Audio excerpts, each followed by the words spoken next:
नमस्कार दोस्तों। मैं अधिवक्ता राजेश सोनी।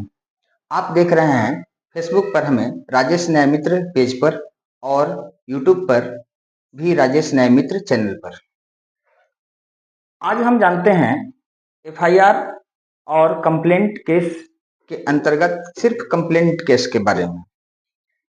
जैसा कि हमने पहले भी बताया है कि एफआईआर लॉज थाना में किया जाता है, जबकि कंप्लेंट कोर्ट में किया जाता है।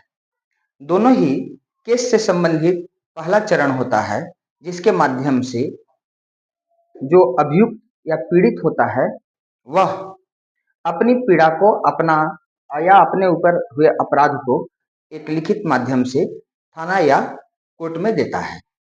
तो आज हम बताने जा रहे हैं कोर्ट में जो कंप्लेन किया जाता है उसके बारे में। इसे हम कोर्ट में शिकायत करना भी कहते हैं या फिर कंप्लेंट केस दायर करना भी कहते हैं। कंप्लेंट केस करना एक कानूनी प्रक्रिया है जिसे सही तरीके से करना बहुत जरूरी होता है।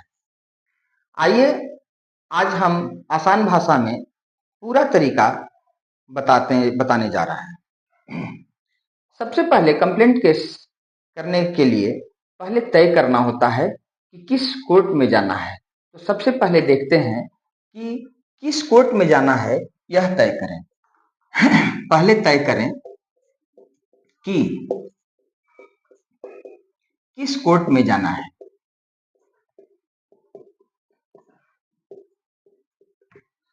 अर्थात किस कोर्ट में हम अपना कंप्लेंट दायर करें। देखिए, इसमें कोर्ट में दो तरह का मामला होता है, एक क्रिमिनल मामला होता है और एक सिविल मामला होता है।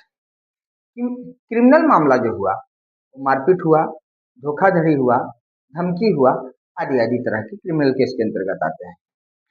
तो क्रिमिनल केस को मजिस्ट्रेट कोर्ट में दाखिल किया जाता है।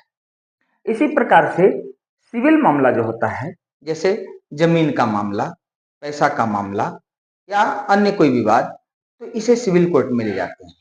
तो सबसे पहले यही तय करना होता है कि मामला किस प्रकार का है।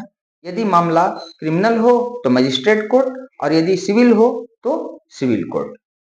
यहाँ हमने देखा कि मामला अगर क्रिमिनल हो, क्रिमिनल मामलों के लिए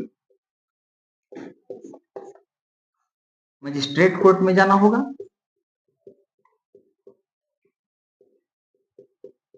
और सिविल मामले होंगे अगर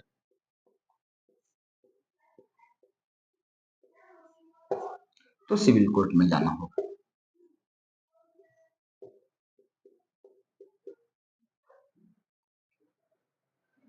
अब इसके बाद देखते हैं दूसरा चरण कि कंप्लेन का अर्थात शिकायत का ड्राफ्ट तैयार करें। दूसरा मामला हो गया कंप्लेन का ड्राफ्ट यानी प्रारूप तैयार करना।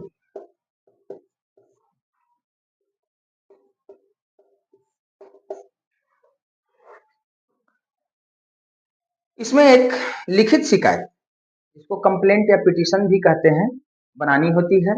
इसमें ये बातें होनी चाहिए जिसे आप ध्यान से सुनने योग्य है। पहला, न्यायालय का नाम। दूसरा, परिवादी अर्थात जो केस कर रहा हो उसका नाम और पता। इसके अलावा प्रतिवादी जिस पर केस किया गया हो उसका नाम और पता। इसके अलावा घटना का पूरा विवरण, इसमें तारीख, समय, स्थान जो भी उपलब्ध हो या तो सभी। इसके अलावा अपराध क्या हुआ है, क्या गलती हुई है वो। इसके अलावा उसमें कौन कौन गवाह हैं और साथ में सबसे अंतिम में क्या साक्ष्य हैं अर्थात क्या सबूत है। तो शिकायत का ड्राफ्ट तैयार करने के लिए उसमें क्या क्या होना चाहिए? न्यायालय का नाम, न्यायालय का नाम। दूसरा क्या होना चाहिए? परिवादी का नाम व पता, परिवादी का नाम और पता, इसके अलावा परिवादी का नाम और पता,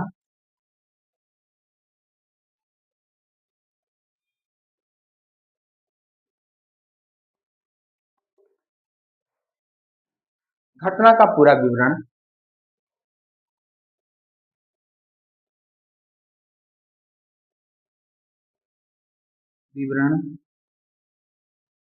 किस तारीख को हुई थी, किस समय पर हुई थी और किस स्थान पर हुई थी। इसके अलावा अपराध क्या था, हम कंप्लेन का प्रारूप तैयार करना बता रहे हैं, जिसमें 1, 2, 3, 4 बिंदुओं पर हम चर्चा कर चुके हैं।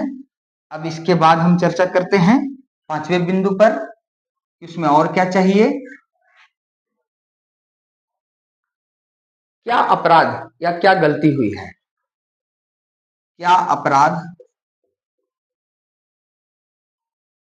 या गलती हुई है, उसका विवरण। इसके अलावा कौन कौन गवाह हैं, कौन कौन गवाह हैं, और सबसे अंतिम क्या क्या सबूत है, क्या क्या सबूत है।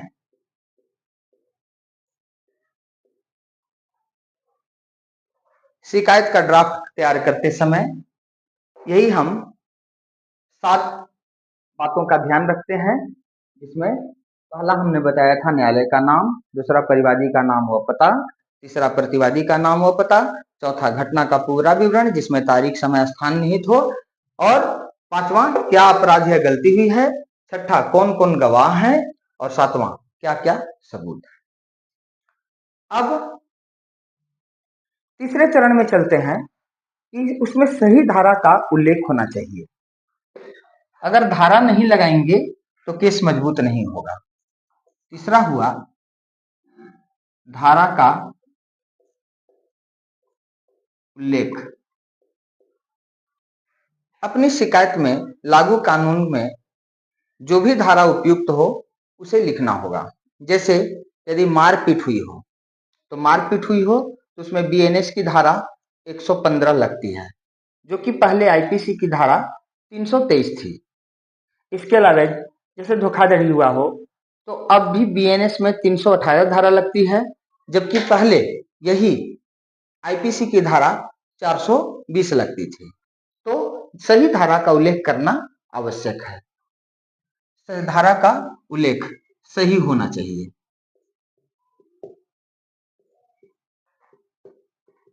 जैसे में देख लेते हैं एक बार, जैसे मारपीट अगर हुई हो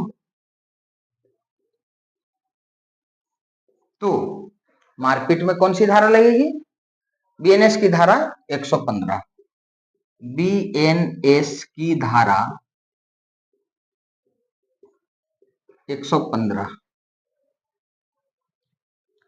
इसके अलावा अगर धोखाधड़ी हुई हो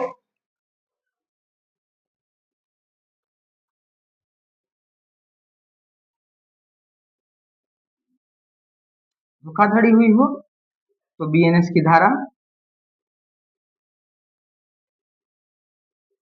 318। यही बीएनएस की धारा पहले आईपीसी की धारा 323 थी, और यही बीएनएस की धारा 318 पहले आईपीसी की 420 थी। धारा में बदलाव किया गया है। नया कानून 2023 में बनने के बाद उसको लागू किया गया। उस समय आईपीसी की सभी धाराएं बीएनएस में बदल गई हैं, तो उनके नंबर भी बदल गए हैं। धारा का जो नंबर होता है वो भी बदल चुका है। सबसे जरूरी बात कि धारा का पता लगाने के लिए वकील की सलाह जरूरी है। यह हमने देखा तीसरे चरण में कि सही धारा का उल्लेख करना। अब चौथा कदम क्या उठाना है, चौथा चरण क्या है, हलफनामा। शपथ पत्र या एफिडेविट। तो ये चौथा चरण आपका आएगा।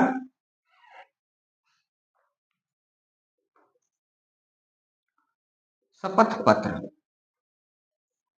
जिसे हलफनामा भी कहते हैं और अंग्रेजी में एफिडेविट भी कहते हैं।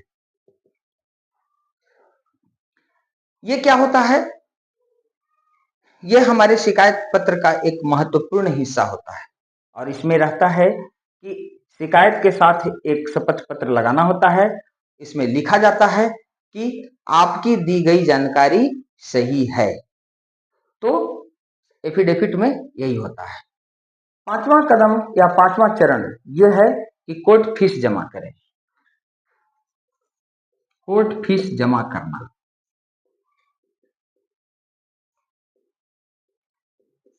चाहे मामला क्रिमिनल हो चाहे सिविल हो, कोर्ट फीस सब में लगता है और उसकी एक निश्चित राशि होती है। मामूली फीस लगती है, वह भी मामले के अनुसार।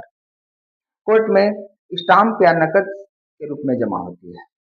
जो हम टिकट खरीदते हैं कोर्ट से, वह भी एक प्रकार का कोर्ट फीस हुआ।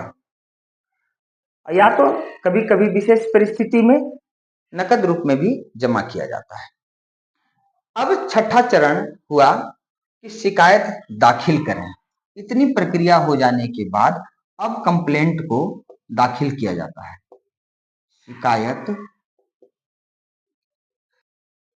शिकायत दाखिल करें।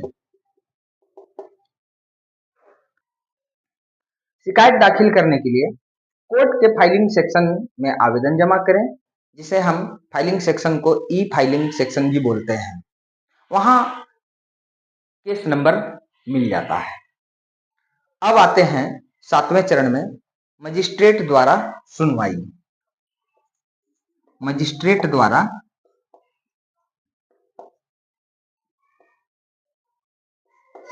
सुनवाई।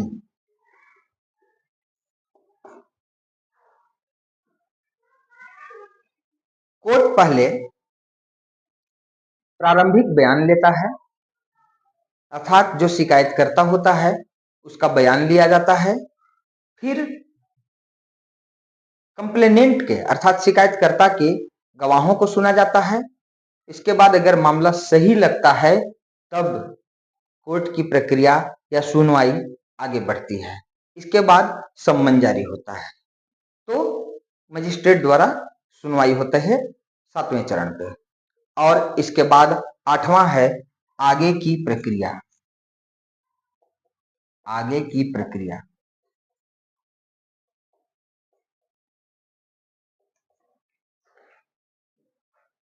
आगे की प्रक्रिया में है कि अब समन जारी कर आरोपी को बुलाया जाता है। फिर केस की नियमित सुनवाई चलने लगती है। यहाँ एक महत्वपूर्ण सलाह यह है कि केस का कंप्लेन बनाते समय सही ड्राफ्टिंग बहुत जरूरी है, क्योंकि सारा केस उसी नए सिरे से जो केस का ड्राफ्टिंग किया जाता है उसी पर चलता है। तो केस की ड्राफ्टिंग सही होनी चाहिए। सबूत जैसे में डॉक्यूमेंट हो, ऑडियो हो, वीडियो हो, ये सब मजबूत रखना होगा और वकील की मदद लेना अति आवश्यक है, तभी केस मजबूत होता है। धन्यवाद।